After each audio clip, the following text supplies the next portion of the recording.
তার জন্য এই ভিডিওটি বানানো। SLST 16,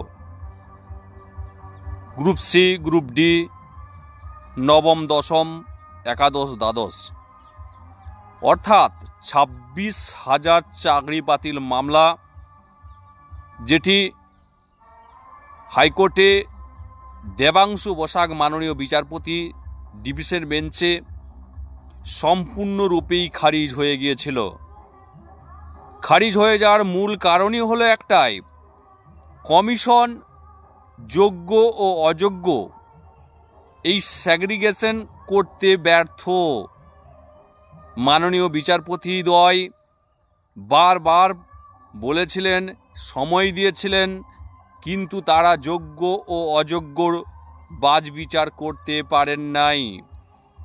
তাই হাইকোর্টেতেই সম্পূর্ণরূপে 26,000 চাকরি বাতিল হয়ে যায়। আজ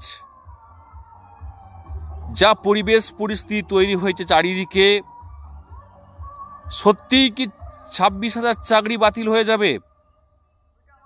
যারা কষ্ট করে পড়াশোনা করেছে, যারা রাত দিন পরিশ্রম করেছে, অনেক কষ্ট করে চাকরিটা অর্জন করেছে, তারও কি চাকরি চলে যাবে? হ্যাঁ বন্ধুরা, চলে যেতে পারে। কারণ আপনারা এখনো ঘুমাচ্ছেন। যারা যোগ্য তারা কমিশনের উপর ভরসা করছেন। মনে হয় ভরসা করাটা ঠিক হবে না। আপনাদের নিশ্চয়ই কমিশনকে চাপ দেওয়া উচিত। কারণ প্রধান বিচারপতি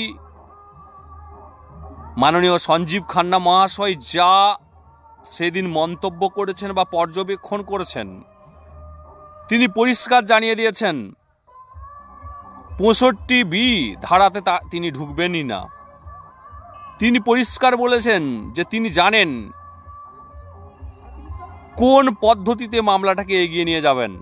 তিনি শুধুমাত্র শুনবেন পুরো পরীক্ষা বাতিল হবে, 26,000